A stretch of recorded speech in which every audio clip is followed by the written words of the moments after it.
Espaço do Consumidor. Realização Maria Fernanda Mascaro Advocacia. Doutora Fernanda, boa tarde, tudo bem? Boa tarde, Solange, boa tarde a todos. Continuando falando, da semana passada, quem assiste aí, Central da Notícia, programa Convívio, nós estávamos começando a falar sobre golpe, que existe, assim, muito golpe, principalmente golpe do empréstimo consignado, Então, eu queria que a doutora só desse uma pincelada, não é verdade, para a gente continuar ainda falando como a pessoa pode se proteger. Essa modalidade de golpe é a mais comum que tem ocorrido, porque é uma forma mais facilitada do golpista obter a renda, porque vem o desconto direto da fonte. Não precisa esperar a pessoa ter a intenção de fazer o depósito. Ele imediatamente consegue, com os documentos que ele frauda, obter esse dinheiro direto da fonte pagadora, que é o INSS, o governo estadual que paga as aposentadorias dos pensionistas e aposentados. Então, essa é a modalidade de golpe preferida pelos golpistas, porque pega o dinheiro direto da fonte. Então, isso tem acontecido muito, porque por mais que o empréstimo consignado tenha uma taxa de juros melhor, os golpistas aproveitam dessa modalidade que brilha aos olhos de quem está precisando e começa a fazer algumas propostas um pouco vantajosas demais, que aí a pessoa precisa dar uma desconfiada dessas propostas, porque também milagre não existe, Do santo é demais. Tem que desconfiar, porque não tem um milagre. A pessoa não vai simplesmente transferir o recurso com quase zero de juros ou com promessa de que vai reverter totalmente depois desses valores. Então, precisa prestar atenção e pesquisar a respeito, pedir CNPJ desse banco que está querendo fazer essa oferta, pesquisar se ele está cadastrado lá no Banco Central. Ele pode pesquisar, pedir o CPF, pedir para que ele apresente a taxa de juros que ele está tentando oferecer nesse contrato de empréstimo. E aí pesquisar no site do Banco Central se essa taxa estipulada está prevista, porque tudo isso é regulado pelo Banco Central. O Banco Central é que coordena todos esses bancos, seja os bancos físicos como os bancos digitais. Então precisa ficar bem alerta com tudo isso. Nós percebemos assim que muitas pessoas caem todos os dias, todas as horas, doutor? Porque são propostas muito atrativas. E os golpistas têm algo que é diferente de quem é o da boa-fé, uma lábia muito boa, Então, assim, eles vêm com um discurso muito atraente e envolvente, que acaba fazendo com que a pessoa que está passando por uma necessidade, necessitando de recursos adicionais, acaba se sentindo atraído pelaquela proposta, porque tem uma necessidade, mas também sabendo que um empréstimo convencional no banco, as taxas de juros são muito altas, ou de repente, se ele usar o limite de um cheque especial, aquilo vira uma bola de neve. O cartão de crédito também tem uma cobrança bem abusiva e aí sabe que não vai conseguir. Mas, assim, precisa desconfiar, precisa buscar informações, consultar especialistas se aquele contrato, aquela minuta enviada está de acordo, se não está sendo envolvido por uma situação que tem predisposição de ser uma fraude.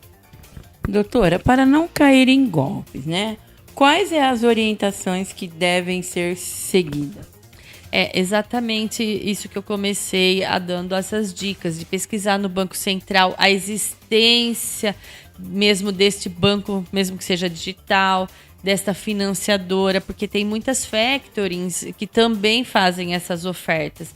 Então faça lá, pega o CNPJ, pesquisa no Banco Central, veja qual que é a taxa de juros que está regulada lá pelo site do Banco Central.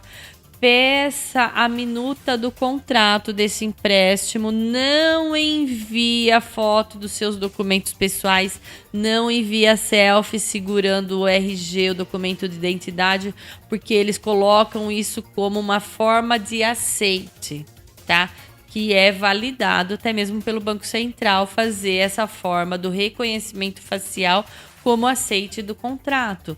Não faça assinatura digital no link que ele vai te mandar no celular, porque muitas vezes nesse link ele está roubando a sua senha de acesso aos seus arquivos do seu computador, do seu celular. Ele consegue acessar a sua conta do Gov, pegar e alterar o limite de empréstimo, autorizar limite de empréstimo consignado pelo INSS, pelos órgãos de pagamento. Acessar a sua conta do banco, porque daí ele consegue tirar suas senhas, modificar as suas senhas. Então não acesse links pelo celular que eles enviem. Peça a minuta, vá a algum local que possa imprimir esse contrato, fazer a leitura, assinar fisicamente esses contratos e mandar esse contrato daí fotografado com a sua assinatura física. Porque qualquer coisa você pode depois pedir o exame grafotécnico para comprovar a fraude de alguma assinatura aposta de uma forma diferente daquilo que você assina. Isso é uma dica muito importante. E fica a dica também, né? Tem alguma dúvida? Procure se informar, né? Se tem agência na sua cidade, vai até a agência, mas não faça nada aí de na hora, me mandou isso, já estou fazendo, não é verdade, doutora? Mas e aí, doutora? Caiu na fraude do empréstimo consignado. E aí, o que vai fazer? Já caiu? Não, tem o que se fazer, né? Lógico, porque está na nossa Constituição Federal, o amplo acesso à justiça. O Poder Judiciário está aí para isso, para rever essas condutas ilícitas e punir e pedir as restituições dos valores que foram indevidamente cobrados, a restituição. Até o nosso Código de Defesa do Consumidor fala que aquilo que é cobrado indevidamente deve ser restituído em dobro, tá? E você pode pedir também a indenização por danos morais, por todo o abalo que você vai sofrer, todo o tempo que você vai despender para tentar resolver tudo isso. Faça o boletim de ocorrência. É importante registrar essa ocorrência porque ali ele vai atrás das pessoas envolvidas nessas contas que foram transferidas os recursos. Porque muitas vezes os golpistas ligam até mesmo falando: você precisa pagar uma taxa agora para sair o dinheiro do seu empréstimo. Não existe isso, você tem que adiantar alguma coisa para o empréstimo ser liberado. Isso é bem típico de um golpe. Então, na hora que ele pede um adiantamento disso, ele passa o número de uma conta. Ele passa o nome de uma pessoa.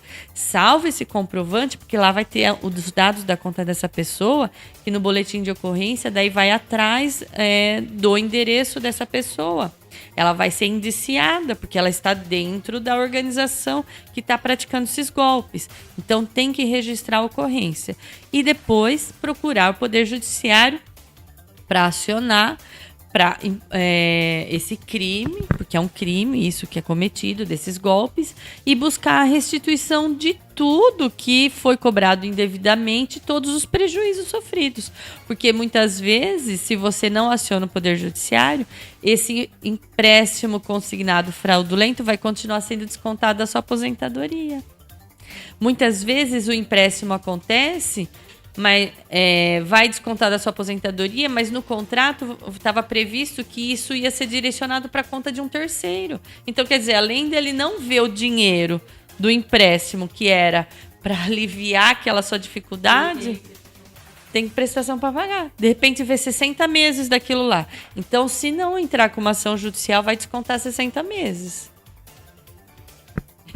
E como tem sido a interpretação da justiça com isso? A justiça tem sido favorável.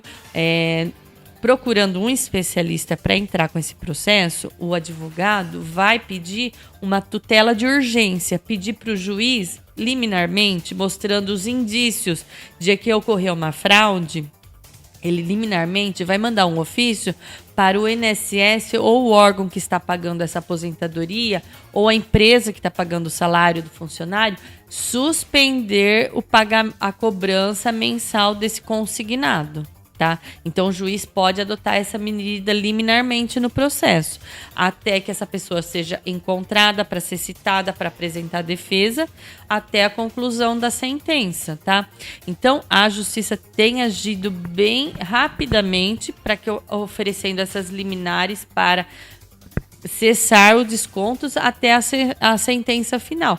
E aí, na sentença final, é determinado a devolução desses valores e se for demonstrado que esses valores foram cobrados indevidamente de má fé, o juiz determina a devolução em dobro do valor e mais indenização por danos morais de tudo que a pessoa enfrentou, de problemas, né? De repente, com aquele desconto na aposentadoria, a pessoa não conseguiu honrar com o seu aluguel. Teve um despejo, nós já tivemos situações desse tipo. Então, demonstrando todo esse abalo, o juiz condena ainda a indenização por danos morais, além da restituição desses valores. Porque, liminarmente, o juiz também manda bloquear aquele número da conta que você mostrou no processo, que você depositou o dinheiro. Aquela pessoa vai ter suas contas bloqueadas, tá?